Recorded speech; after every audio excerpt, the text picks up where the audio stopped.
You ever build something with your bare hands, only to have someone tell you it doesn't belong, that it's too rustic, too red, or too real for the neighborhood? Well, that was my barn. Not just any barn, either my grandfather's barn. Built in 1947, stood tall through hailstorms, blizzards, and even that twister in '89 that knocked out half the valley. I restored it myself after retiring from teaching American history for 36 years. Put new siding on it, painted the door bright red, just like Grandpa had it. It wasn't falling apart, it wasn't unsafe, and it sure as heck wasn't bothering anybody. But apparently, it offended the aesthetic tastes of one very loud Karen and her precious HOA. Her name was Tina Becker, vice president of the Cotton Ridge HOA title she wielded like a sheriff's badge in a town that didn't ask for one. The day she marched onto my property with her phone out and a clipboard in hand, I knew trouble had arrived. "I'm here regarding your structure," she said, not even introducing herself. "The barn, we've had multiple complaints.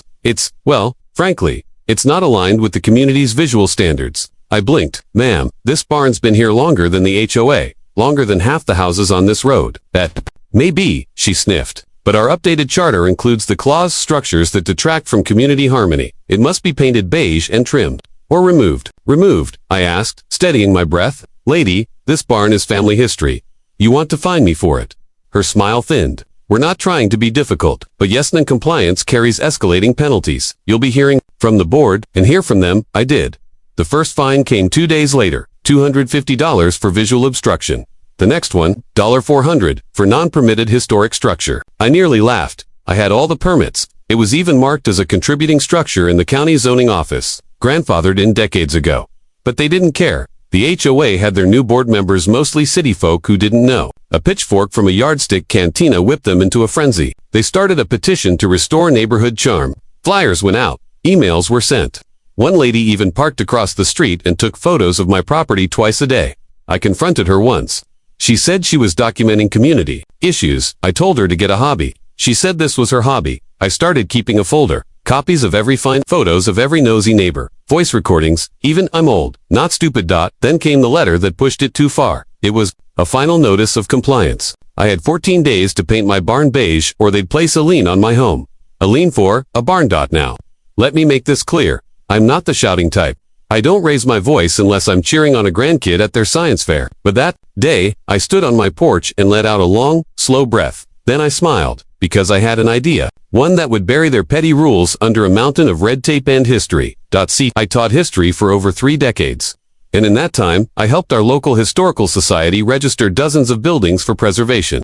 I knew the process. I knew the forms. And I knew the loophole the HOA didn't see coming. I was going to turn my barn into a certified American history museum. Not a shed, not a storage structure, a public cultural asset. I reached out to the county historical commissioner. I drafted my proposal. I pulled out old photographs of my granddad hauling hay, wartime ration logs we found in the rafters, and even a signed letter from a local World War II vet who once stored his motorcycle in that barn before deployment. The commissioner, she loved it. "This is exactly the kind of story we want to preserve," she told me. "I'll fast-track your application." I spent the next week converting the barn, cleaned it top to bottom, labeled every piece of old equipment, even hung up a vintage lantern display. My daughter helped me print museum-style info cards, and I installed a guest book by the door. The day before the HOA's lien deadline, I submitted the paperwork, and the very next day, Tina came by, two-gloat clipboard in hand. "Well," she smirked, "I hope you've started picking paint colors. The board meets tomorrow to vote on foreclosure procedure." I handed her a copy of the official registration certificate, signed and sealed. "What's this?" "That," I said, "is the paperwork from the state. The barn is now a historically protected rural museum, open by appointment, but legally defined as a public cultural landmark." She blinked, her smile twitching. "You can't be serious." "Oh, I'm dead serious," I said. "And by law, any attempt to obstruct, fine, or alter a recognized historic site will result in civil penalties." "You loopholed us," she hissed.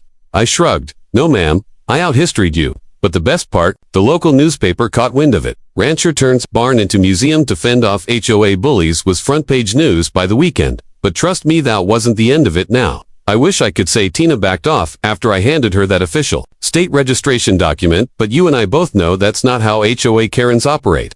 No, the moment I turned my barn into a legally protected museum, she didn't retreat. She escalated. Within a week, I received a formal letter from the county zoning compliance department claiming I was now in violation of improper land use under residential zoning laws. She'd filed a complaint alleging I was running a business out of a private residence, despite the fact that I charged no admission, ran by appointment only, and had all legal documentation to prove it was a recognized historic site under the Rural Cultural Preservation Act. But Tina's tactic was clear: flood me with complaints and hope something sticks. She tried the fire marshal next, claimed my barn was a flammable hazard that endangered the community. The fire inspector, an older gentleman named Manny, who had a soft spot for old farm buildings, walked through the place twice, checked every beam, exit, and extinguisher, then smiled and said, "Frankly, your barn's safer than the HOA clubhouse." That didn't sit well with Tina either. She launched a second wave of attacks, this time emailing neighbors, warning them that my so-called museum would bring traffic, strangers, and unvetted visitors into their peaceful community. She called it a public nuisance, masquerading as nostalgia. I knew what she was doing: fear, division, control, but I had something better: truth, and people who were sick of her games. See, folks had been silently rooting for someone to stand up to Tina for years. They were just waiting for someone to light the match, and apparently, that someone was me in my red barn. Word started spreading around town. People came by not just to see the old artifacts and tools I displayed, but to hear the story. Grandparents brought their grandkids. Veterans left patches from their old units. One little girl left a note that said, "Your barn smells like history and cookies." I couldn't have written it better myself. I kept a guest book by the door, and by the end of the month, there were over 300 signatures from all over the county. And as visitors came and went, something beautiful started happening. My neighbors began to show up and talk to each other again. Real conversations. Over fences, on porches, in the museum. Tina, meanwhile, was losing grip. She tried one last formal vote to retroactively change the HOA charter to prohibit non-conforming structures open to the public. But the community wasn't buying it, not anymore. At the next HOA meeting, which I didn't even attend, over 60% of the homeowners voted to begin the process of dissolving the HOA entirely. Turns out, I wasn't the only one with a file folder full of fines and abuse. The man across the street had been cited for growing tomatoes too close to the curb. Another neighbor had been fined for a flagpole that was too tall for aesthetic harmony.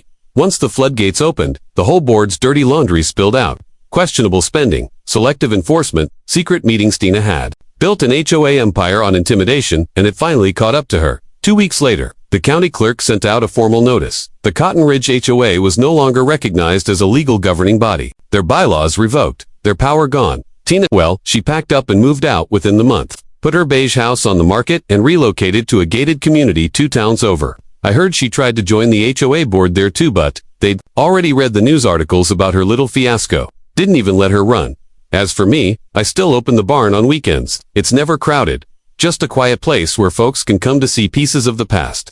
A place that stood the test of time, fire, and bureaucracy. My daughter helped me hang up the local newspaper's headline inside the barn: "Man turns HOA war into living history." And right below that, I mounted the final letter I ever received from the HOA, crumpled and framed like a trophy. On the door to the barn, I installed a new wooden sign. It reads, "This barn was once called an eyesore. Now it's a museum. I don't charge a dime. Just ask folks to sign the guest book and bring a good story." I've heard plenty. And every now and then, a city slicker walks in and says, "How'd you get around the HOA?" And I smile and say, "Son, I didn't get around it.